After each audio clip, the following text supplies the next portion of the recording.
Это второе видео по теме разбора людей по фото, то есть реальные люди, настоящие ситуации, взятые из группы знакомства ВКонтакте, то есть все максимально приближено к реальности. Я рассматриваю людей, объясняю, что где, психологически, физически, зажимы, то есть я объясняю свою концепцию на практике. У меня уже было первое видео, я вижу, что вам это интересно, нужно продолжать. Эти видео, они связаны логичной цепочкой, но ты можешь смотреть их в любом порядке. То есть рекомендую тебе сейчас просмотреть это видео, а уже затем идти и посмотреть предыдущее. Вы на канале Другой взгляд на человека, меня зовут Александр Российский, погнали.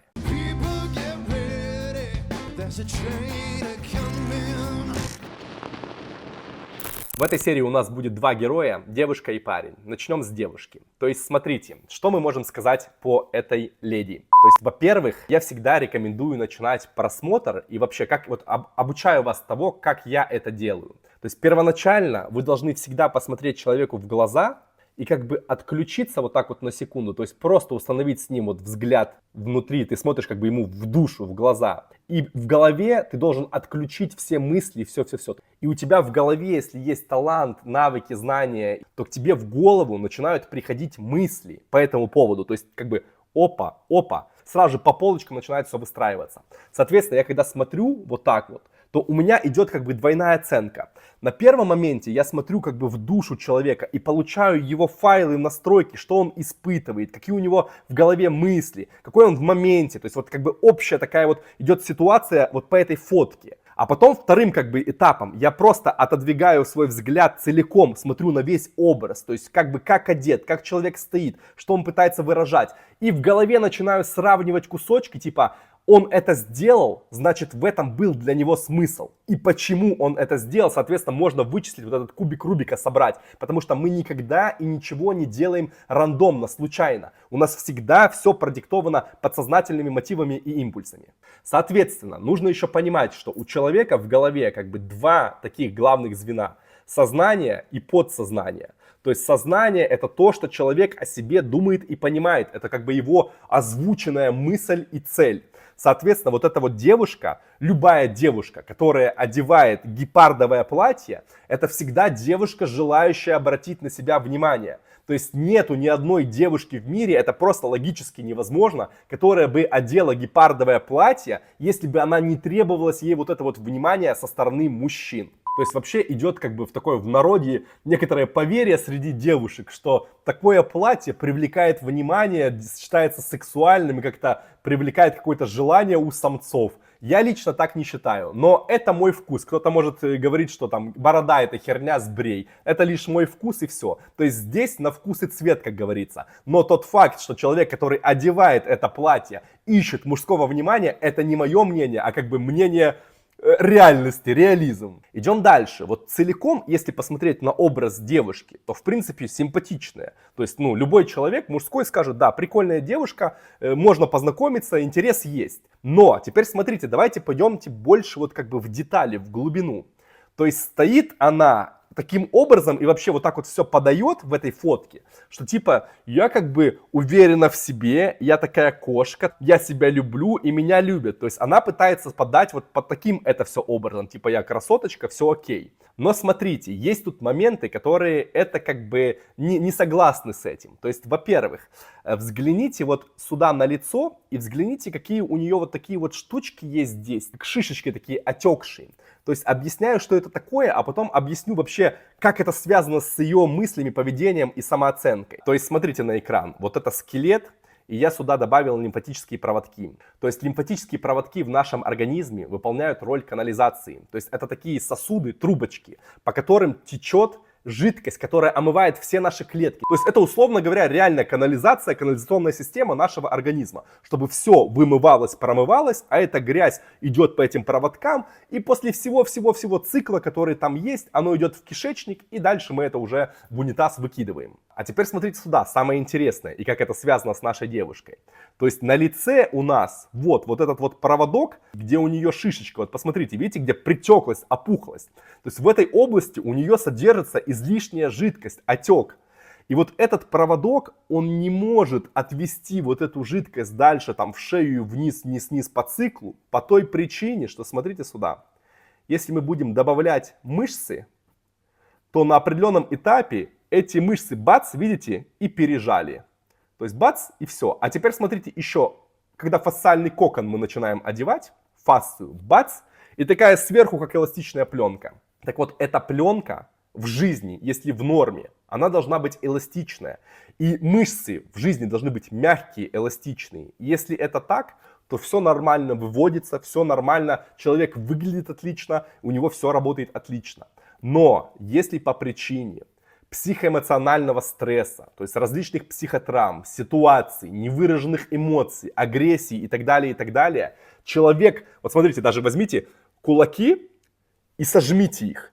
И вот если вы задумаетесь на секундочку, то расслабьтесь сейчас, вот расслабьтесь, закройте как бы глаза и напрягите кулаки. Если вы чувствительный человек, то вы почувствуете, что автоматически идет как рефлексом. Сжатие кулаков вызывает напряжение вот здесь. Вот еще раз просто проделайте. Можете одну руку, например. Когда вы напрягли, то только с этой стороны и напряглось. А эту так как не напрягали, так и не напряглось. Короче, наша агрессия невыраженная, наши вот эти вот мысли, наша вся злость, наша обида, попытки защитить себя, они вызывают напряжение этих челюстей. Когда вот у такой красивой девушки долгое время эти челюсти напряжены, а они напряжены, я вижу прям отсюда даже, мне даже трогать не надо, я уже вижу, как они вот здесь, вот в этой области у нее прям натянуты, напряжены. Так вот, они пережимают вот эти вот проводки, и в итоге отвод излишней жидкости и отек не может уходить.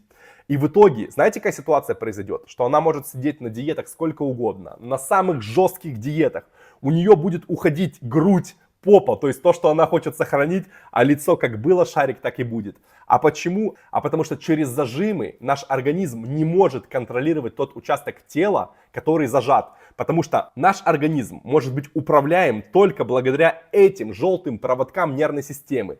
А они, как вы видите, проходят в той же области, в том же месте, где, собственно говоря, и лимфатические. Вот я добавил зеленый лимфатический, желтый. Вы видите, что скопление в одном месте. Я скажу даже больше, кровеносные там же, потому что это как тройной кабель такой в проводке. И вот пережатый или не пережатый, вот эти все проводки в твоем организме, это и называется здоровье. Потому что когда они не пережаты, организм может самоисцеляться, чиститься, и он работает как часы. В тех местах, где он пережимается, появляются застои, болезни, отеки, спазмы и все различные проблемы. То есть, по сути, глобально, если так подойти к вопросу, то все психологические проблемы и все физические проблемы боли — это не что иное, как пережатие вот этих всех проводков лимфатических, кровеносных и нервной системы. А пережатие это совершается всегда только двумя типами тканей: мышцами напряженными и фасциальным коконом напряженный.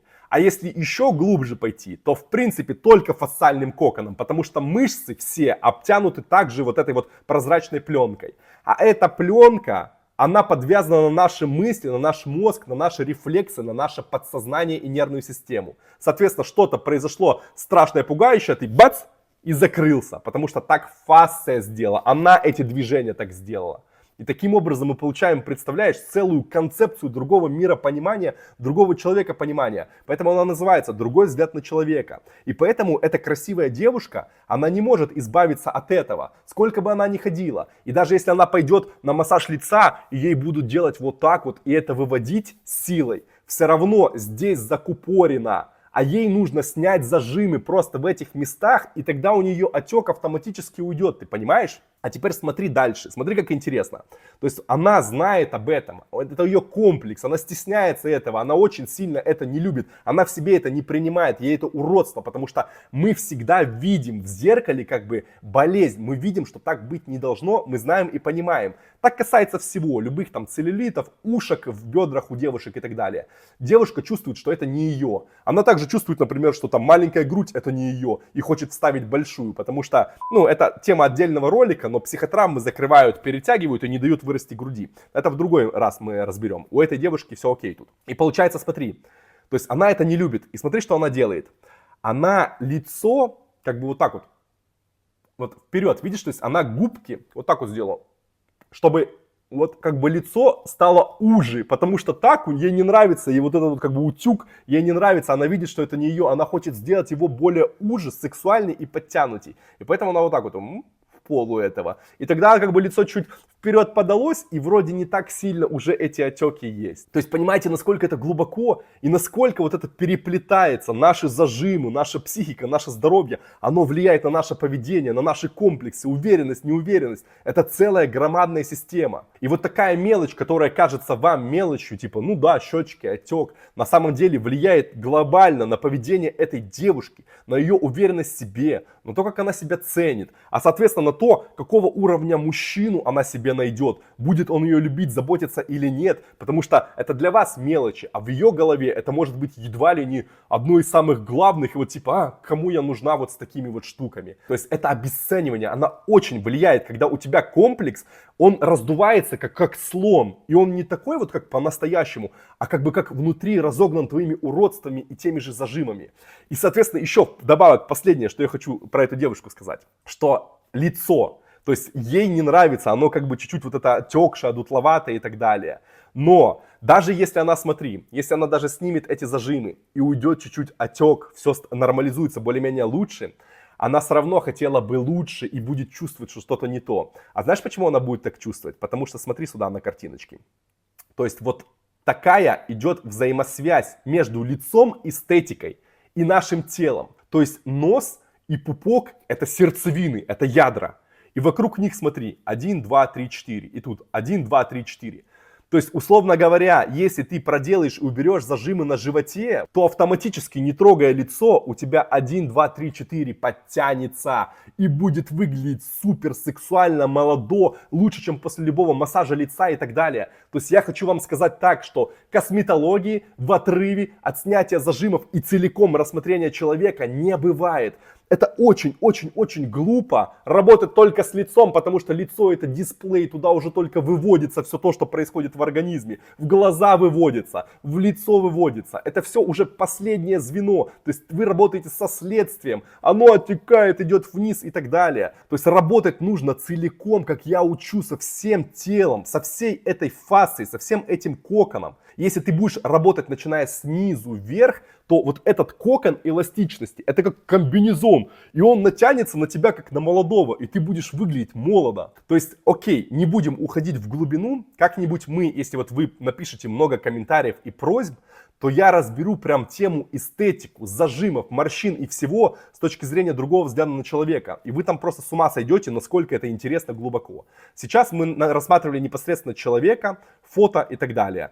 И я смотрю, мы по таймингу уже не успеваем, поэтому следующего парня я разберу в том случае, если вам понравился этот ролик, если вы поддержали широким комментарием, YouTube дал мне просмотры, я получил благодарность, мотивацию, все, тогда мы идем дальше. Если нет, то мы меняем тему и про это забываем. А если вы хотите научиться всему, что я говорю на практике, и не просто в теории так читать, видеть, а именно вот, например, будучи на месте этой девушки, вы хотите прям убрать эти зажимы из тела, с живота, со всего тела и полностью изменить психику, лицо, физику, то есть другим человеком стать. У меня есть специальный проект, которым этим и занимается, там 25 занятий, называется проект «Создатель». То есть я там под ключ ваш за руку веду, вы просто повторяете то, что я вам даю, и получаете эти автоматические результаты. Автоматически. Просто сделал, получил здесь и сейчас. Но чтобы почувствовать и понять вообще, твое ли это, чтобы это не выглядело как кот в мешке, типа, да, иди учись. У меня есть специальный бесплатный мини-курс, 3-часовой, из 3 занятий. Ты просто берешь своими руками, вот я показываю, ты повторяешь и получаешь результат. И тогда тебе не нужно верить мне, не нужно слушать ничего. Ты здесь и сейчас на своем опыте это получил, а уже дальше ты сам решаешь, твой это путь или нет. Поэтому, кому откликнулось, у меня есть телеграм-группа, заходим туда, и там вот закрепленная «Изменить жизнь». Нажимаем туда и попадаем прямо на этот бесплатный мини-курс, и уже дальше занимаемся, там моя поддержка, ребята вас уже будут вести за руку, помогать и так далее, и так далее. И с лучшими из вас мы уже увидимся на Создателе в потоке, где я лично буду присутствовать и вести группу. Будьте здоровы, друзья, берегите себя, пока.